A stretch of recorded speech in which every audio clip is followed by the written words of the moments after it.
Shalom, shalom. First and foremost, I'd like to give all praises, glory, and honor to Yahweh, Ba'ashem Yahweh Shai, Ba'ashem Rakakadash.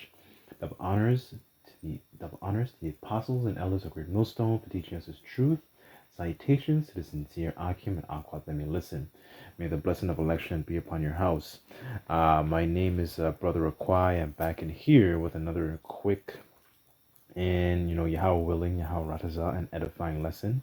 And for today's lesson, I'm going to be going through the just a quick account in 1 Samuel chapter 20 in regards to Jonathan and David, right? So this is David, being on a come up as as he's becoming king, but throughout that process, he was going through a lot of tribulation.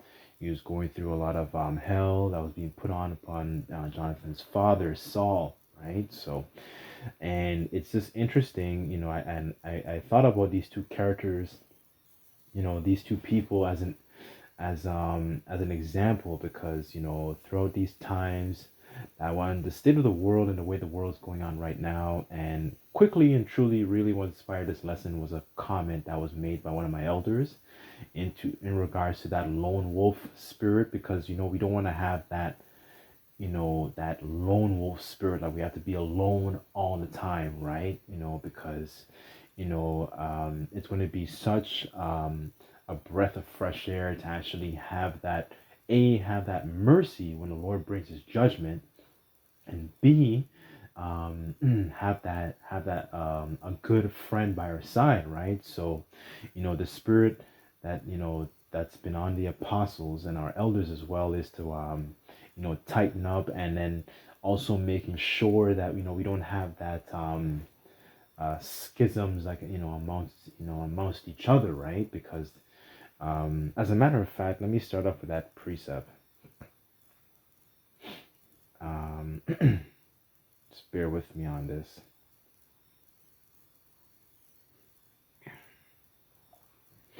So this is Sirach chapter 6, or Ecclesiasticus chapter 6, verse 14, and it reads the following: A faithful friend is a strong defense, and he that hath it, he that hath found such a one hath found a treasure, right?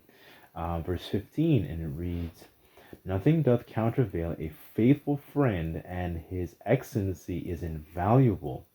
A faithful friend is a medicine of life, and he that feareth the Lord, Yahweh Bashem, Yahweh Shai, shall find him.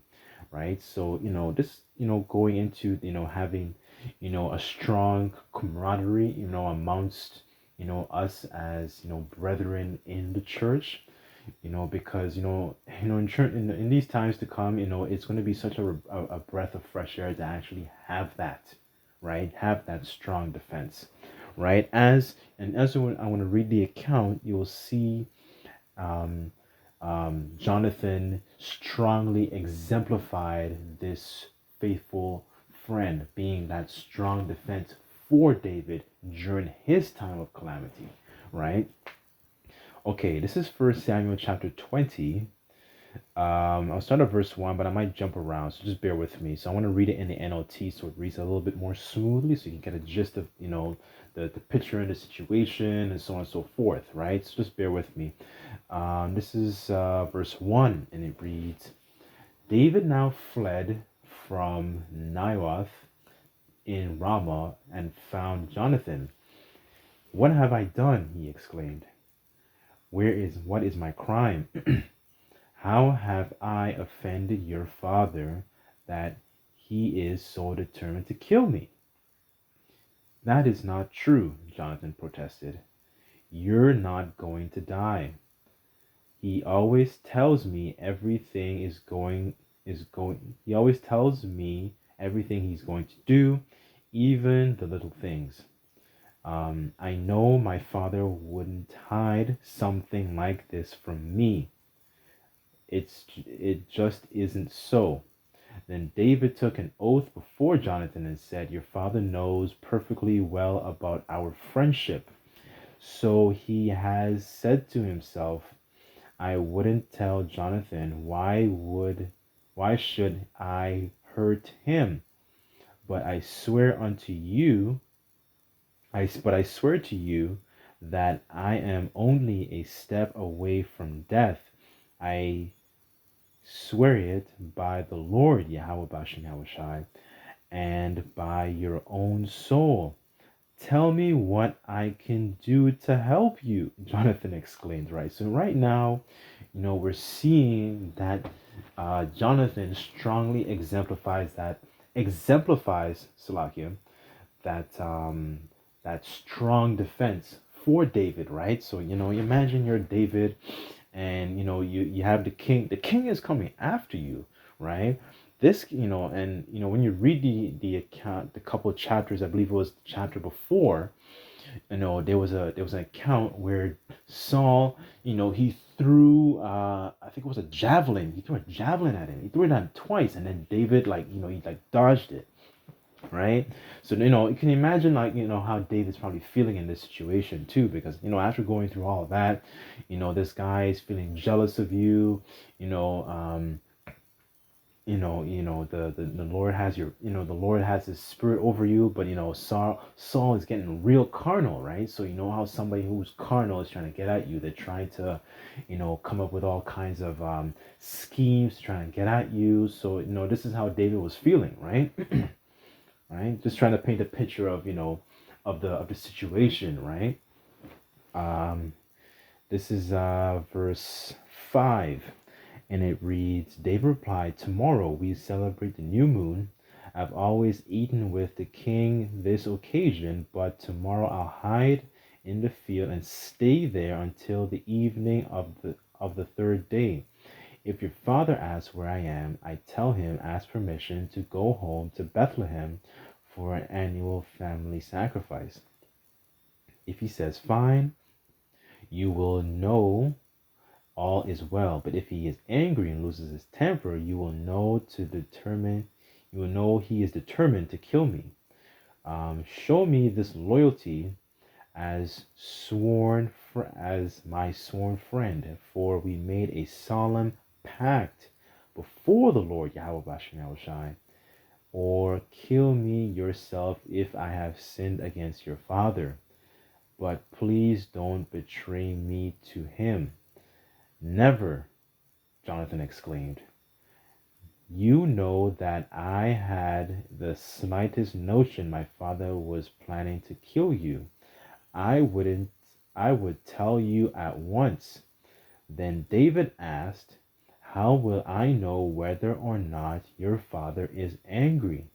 Right? So David is constantly trying to, determine why is your father, why does his father have this, this animosity towards me? Why is he angry? Right? And he's trying to determine okay, if he's doing A, B, and C, okay, then that means he's angry. But if he's not, then hey, you know what it is, right? So verse 11, and it says, come out to the field with me, Jonathan replied. And they went there together.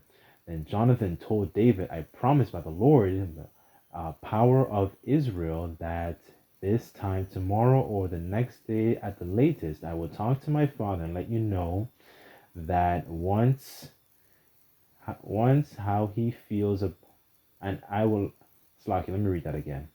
I will talk to my father and let you know at once how he feels about you. And he speaks favorably about you, I will let you know. But if he is angry and wants you killed, may the Lord Yahweh Bashem Yahushai strike me and even kill me, and I don't warn you so you can escape and live. May the Lord Yahweh Bashem Yahushai be with you as he used to be with my father, right? So you can see the transition, because it says that the Lord was with him at some point, but that spirit, and the Lord took away his spirit, that spirit of protection from over him, and now it's transitioned onto David, right? That an evil spirit, is dwelling over Saul right now at the moment, right? So you see the difference, and you see the difference in their character, but you also see how Jonathan is actually being that example of that strong defense, right? Okay, let's get another precept.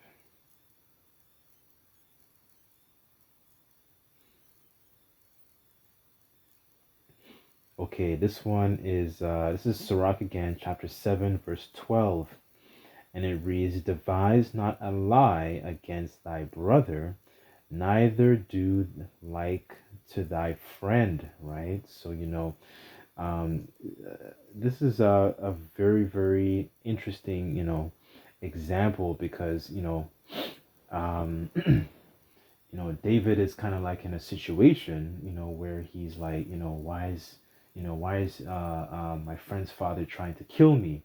And Jonathan is kind of he's starting to constantly reassure him, but he's also showing his he's being, I don't want to say the word intimate, but I want to say he's being very honest with David, you know because in this situation, and there's another precept I want to get quickly, that David is going through a moment of adversity, and that shows the kind of character that Jonathan has, right?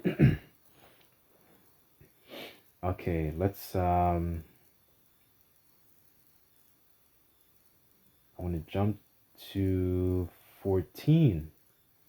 And it says, and may you treat me with your faithful love as the Lord Yahweh Bashem Yahushai has long as I live. But if I die, treat my family with this faithful love, even when the Lord destroys all your enemies from all the face of the earth.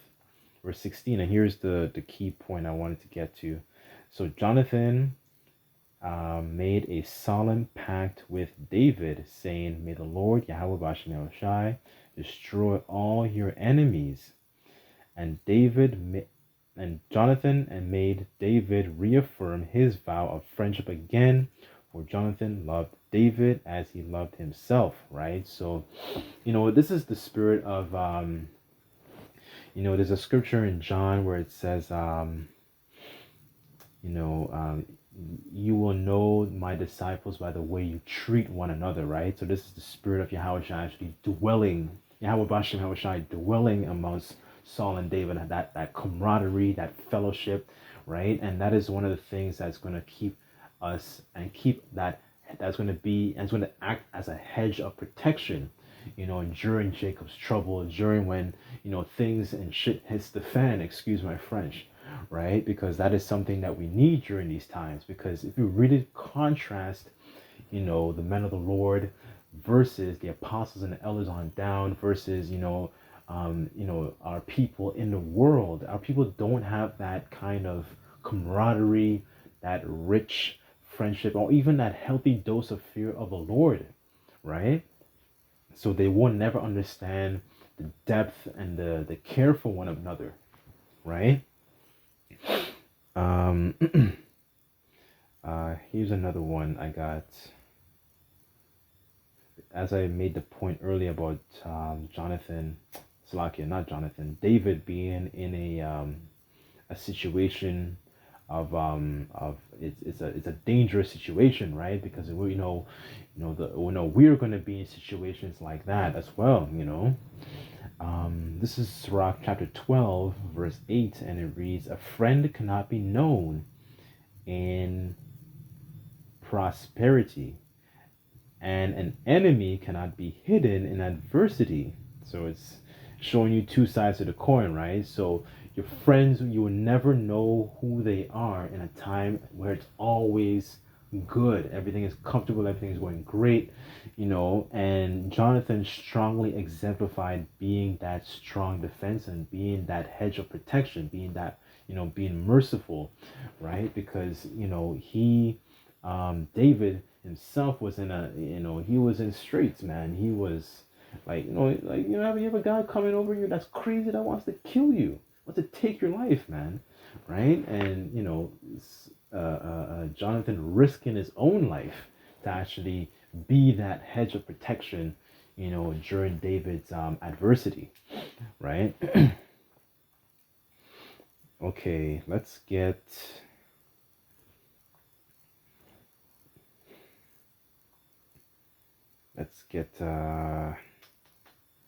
just bear with me 1 second.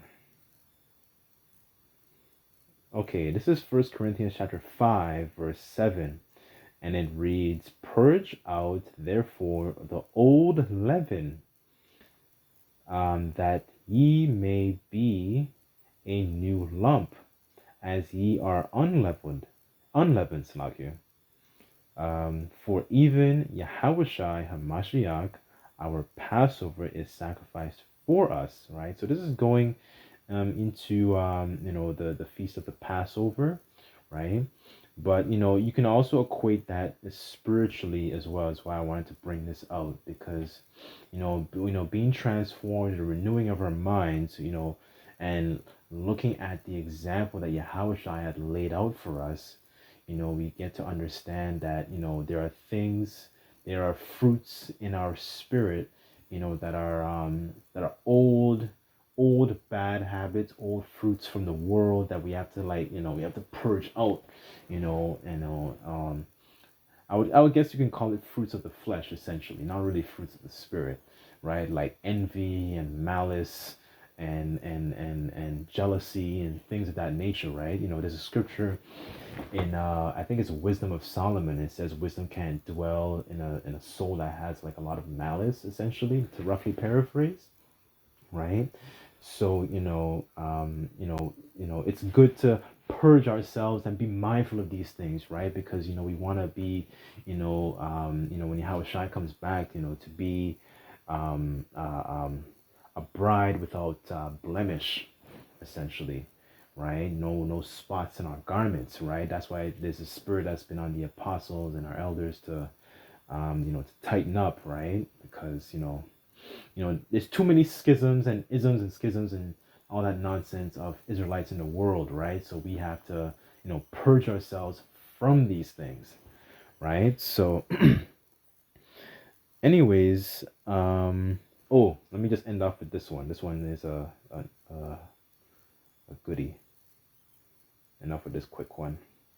Okay, this is Habakkuk chapter 3, verse 2, and it reads, "For, O Lord, Yahweh, Bashem Yahushai, I have heard thy speech, and I was afraid. O Lord, revive thy work in the midst of the years, and in the midst of the years make known. In wrath, remember mercy," right? And, we want the Lord to remember to have, mercy on us, during these times, right?